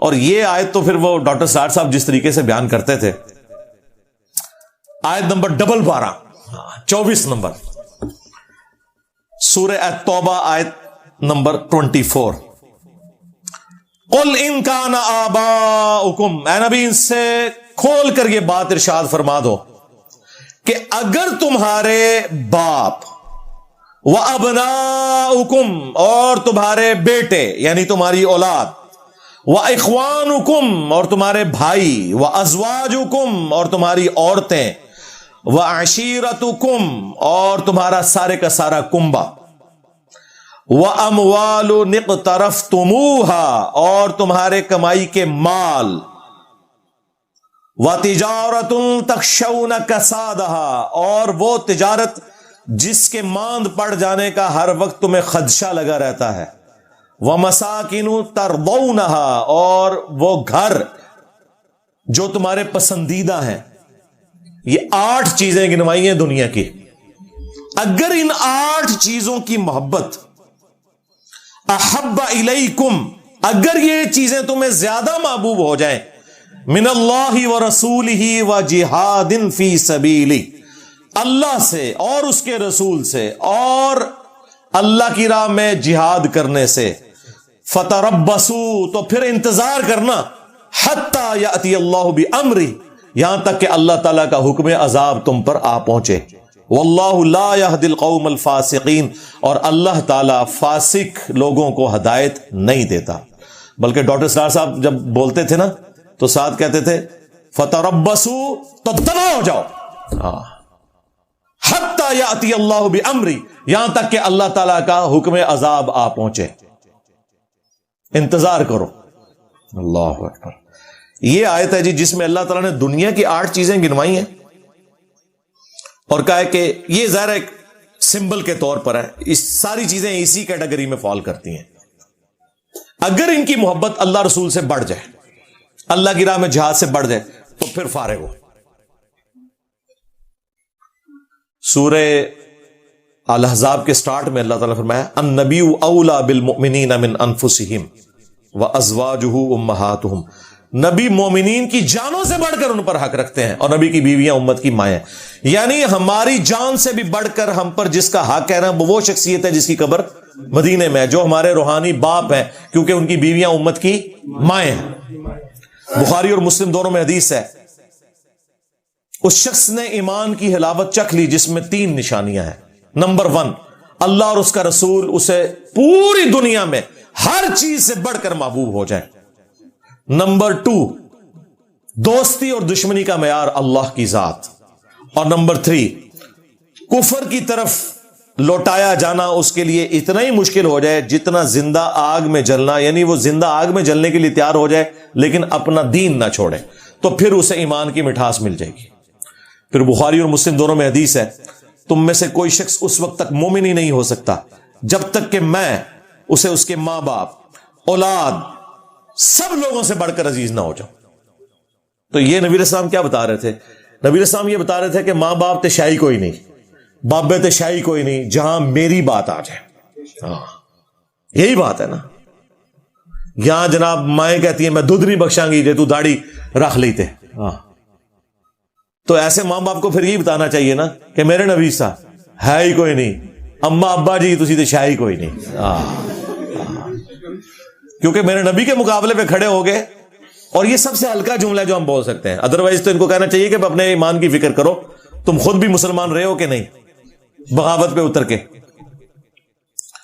اور پھر صحیح بخاری میں ایک حدیث ہے، نبی الاسلام اور سیدنا عمر ایک دفعہ ہاتھ میں ہاتھ ڈال کے چہل قدمی کر رہے تھے، تو حضرت عمر نے دیکھا نبی الاسلام نے اتنی شفقت کی ہے تو تھوڑے فرینک ہوئے، ان کا یا رسول اللہ پوری دنیا میں سب سے بڑھ کر آپ مجھے محبوب ہیں سوائے میری جان کے۔ اچھا وہ سمجھ رہے تھے میں نے بہت کارنامہ کر دیا، نبی الاسلام نے فرمایا نہیں بلکہ تیری جان سے بھی بڑھ کر۔ تو ان کا یا رسول اللہ ہاں آپ مجھے میری جان سے بھی بڑھ کر عزیز ہیں۔ پھر آپ نے فرمایا اب تیرا ایمان مکمل ہوا ہے۔ اچھا انہوں نے سچ بولا، انسان کو اپنی جان سے آگے تو کوئی چیز نہیں ہوتی، لیکن نبی علیہ السلام کے سامنے سچ بولنے کی برکت یہ ظاہر ہوئی کہ آپ علیہ السلام نے اس بات کو کھول دیا کہ بھائی یہ بھی ایمان مکمل نہیں ہے جب تک کہ اپنی جان سے بھی بڑھ کر مجھے عزیز نہیں سمجھو گے. اور اس کا مطلب قطعاً یہ نہیں ہے کہ آپ نے لبیک یا رسول اللہ کے نعرے ہی لگانے ہیں خالی اور عمل کوئی نہیں کرنا. ختم نبوت کا نام لینا ہے اور چلانی ہے جو اپنی کاز اینٹی قادیانی کاز چلانی ہے, اینٹی چشتی رسول اللہ, اینٹی تھانوی رسول اللہ, بات ہی نہیں کرنی کیونکہ اس میں اپنے فرقے خلاف ہو جائیں گے. تو یہ ختم نبوت کا کام نہیں ہو رہا, یہ اینٹی قادیانی کام ہے. ختم نبوت یہ ہے کہ خواہ غلام احمد قادیانی دجال ہو یا کوئی اور دجال ہو, وہ کسی بھی فرقے کا بزرگ ہو, جس نے ختم نبوت کے اوپر ڈاکہ مارا ہے, سب کو ایک ہی کٹہرے میں لا کر کھڑا کیا جائے. آخری ریفرنس نمبر 12. آپ گیس کریں کہ آخری ریفرنس کیا ہو سکتا ہے. اس کے بعد تو کسی کی گنجائش ہی نہیں تھی, تو یقیناً یہ 11واں ریفرنس ہی آخری تھا. یہ جو 12واں ریفرنس ہے, جو اللہ کے محبوب علیہ السلام کا احسان ہے اس امت کے اوپر, اس کے کانٹیکسٹ میں اللہ تعالیٰ نے امت کے اوپر ایک چیز فرض کر دی ہے. سورۃ الاحزاب, سورت نمبر 33, آیت نمبر 56. ان اللہ وملائکتہ یصلون علی النبی یا ایھا الذین آمنوا صلوا علیہ وسلموا تسلیما. اللہم صل علی محمد وعلی آل محمد کما صلیت علی ابراہیم وعلی آل ابراہیم انک حمید مجید. اللہم بارک علی محمد وعلی آل محمد کما بارکت علی ابراہیم وعلی آل ابراہیم انک حمید مجید. السلام علیک ایھا النبی ورحمۃ اللہ وبرکاتہ. یہ آیت جب نازل ہوئی تو صحابہ کرام نے کہا یا رسول اللہ آپ نے ہمیں سلام تو سکھا دیا ہے, السلام علیک ایھا النبی, ہم آپ پہ درود کیسے پڑھیں؟ اور بخاری کے تو الفاظ ہیں ہم آپ اور آپ کے اہل البیت پر کیسے درود پڑھیں؟ تو پھر نبی علیہ السلام نے یہ درود ابراہیمی تعلیم فرمایا. اس کا جو پہلا حصہ ہے یہ بھی پرفیکٹ ہے, اللہم صلی علی محمد وعلی آل محمد. تو یہ امت کے اوپر اللہ تعالیٰ نے اوبلیگیٹری ٹھہرا دیا کہ آپ صلی اللہ علیہ وآلہ وسلم کے لیے دعائے رحمت کرنی ہے, دعائے سلامتی کرنی ہے, اگرچہ اس کا فائدہ ہمیں ہی ہے. مسلم شریف میں حدیث ہے جو مجھ پر ایک دفعہ درود پڑے گا اللہ تعالیٰ اس پہ 10 رحمتیں نازل فرمائے گا. اور درود شریف کے فضائل میں تو میری پوری مجلس ہے 5 گھنٹے کی, آپ وہ دیکھ لیں. درود شریف سے متعلق 50 کوسچنز وہاں پہ تفصیل کے ساتھ مل جائے گی. بہرحال اس آیت میں امت کو یہ تعلیم کیا گیا ہے کہ جس نبی کا یہ آپ پر احسان ہے, جس نبی کو اللہ تعالیٰ نے ذریعہ بنایا آپ کی ہدایت کا, آپ نے ان کے لیے دعا کرنی ہے. اس لیے ہم دیکھیں ہماری نماز اسی چیز کے ساتھ جڑی ہوئی ہے, ہم نماز میں بھی درود شریف پڑھتے ہیں, آگے پیچھے بھی, مسجد میں جاتے وقت بھی درود شریف ہے. اور درود شریف کو اپنا حرز جاں بنانا ایک مومن کی نشانی ہے الحمدللہ. باقی نبی علیہ السلام کو ہماری دعاؤں کی کوئی ضرورت نہیں ہے. وَرَفَعْنَا لَكَ ذِكْرَكَ, اے نبی ہم نے آپ کے لیے آپ کے ذکر کو بلند کر دیا ہے. دنیا میں جہاں کہیں بھی اللہ کا نام لیا جاتا ہے, اذان کے اندر یا نماز میں, تو ساتھ رسول اللہ کا بھی نام مبارک ذکر ہوتا ہے.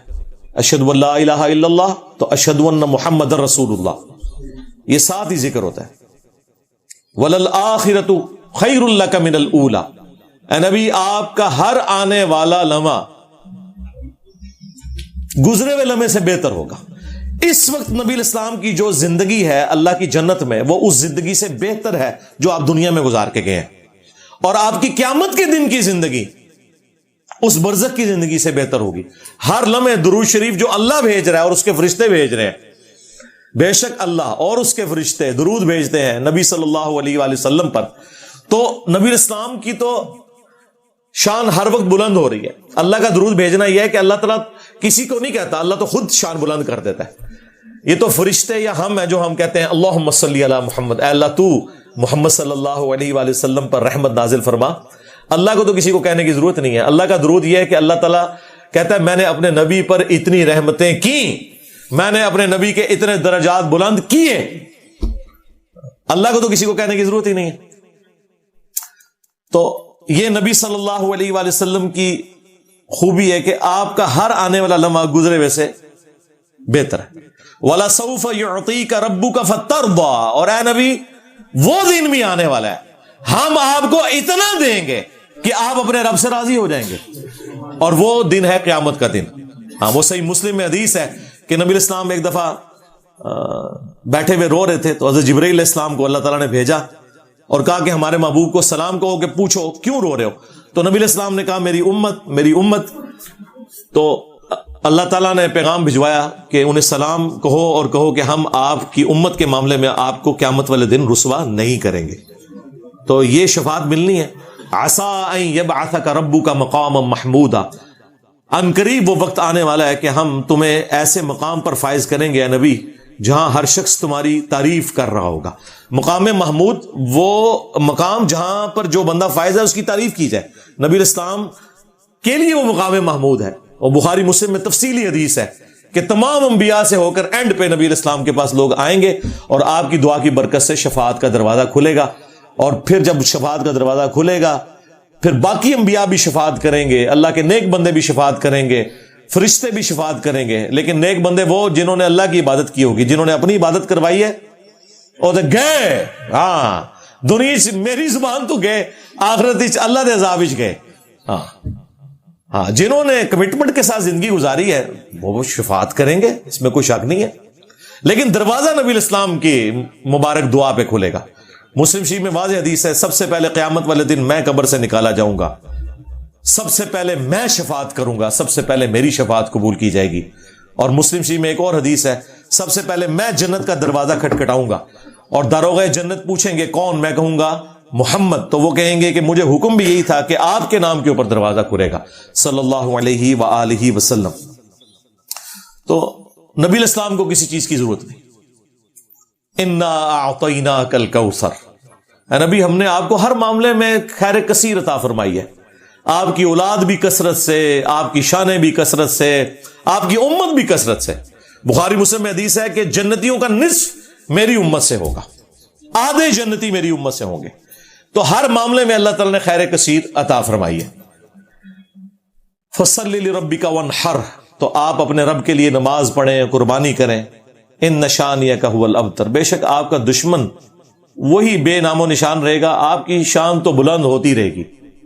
انا کفیناک المستہزئین، اے نبی آپ کا جو لوگ مذاق اڑاتے ہیں ہم کفایت کر جائیں گے آپ کو ہر معاملے میں۔ دیکھ لیں جتنا انہوں نے نبی الاسلام کو ملائن کیا، پچھلے 100 سالوں میں آپ کو پتا ہے 60,000 کتابیں لکھی گئی ہیں نبی الاسلام کے خلاف۔ دنیا میں کسی انسان کے خلاف اتنی کتاب نہیں لکھی گئی۔ لوگ کہتے ہیں جناب جی انجینئر صاحب، سارے مولوی انجینئر صاحب کے خلاف ہو گئے نے۔ سرکار انجینئر نے نبی الاسلام کی مبارک دعوت کا جب بیڑا اٹھایا ہے تو یہی کچھ ہوگا، کیونکہ اس پلانٹ ارتھ پہ سب سے زیادہ مخالفت جس شخصیت کی ہوئی ہے نا، وہ شخصیت ہے جن کی قبر مدینے میں۔ 100 سال میں 60,000 کتابیں لکھی گئی ہیں، اور ان 100 سالوں میں جتنی تیزی سے اسلام پھیلا ہے پہلے 1300 سال میں بھی نہیں پھیلا۔ سب سے بڑی بات آپ دیکھ لیں 58 اسلامی ملک بن چکے ہیں۔ 8 سے 100 سال پہلے تو یہ سارے کنکلوڈ کر بیٹھے تھے، جب آٹومان امپائر بھی ٹوٹ گئی، سارے کے سارے مسلمان محکوم ہو گئے، کسی نے سوچا تھا کہ یہ 100 سال بعد 58 اسلامی ملک ہو چکے ہوں گے؟ نبی الاسلام کا مبارک انقلاب وقتی طور پر اگر حکومتی لیول پہ نہ بھی نظر آئے تب بھی عوام میں وہ لیگیسی اسی طریقے سے چل رہی ہے، اور اللہ تعالیٰ اپنے نبی صلی اللہ علیہ وآلہ وسلم کے دشمنوں کے خلاف خود انہیں کفایت فرمانے والا ہے۔ انا کفیناک المستہزئین، صلو علی محمد وآل محمد، اللہم صلی علی محمد وعلی آل محمد واصحاب محمد وازواج محمد وامت محمد اجمعین الی یوم الدین، آمین۔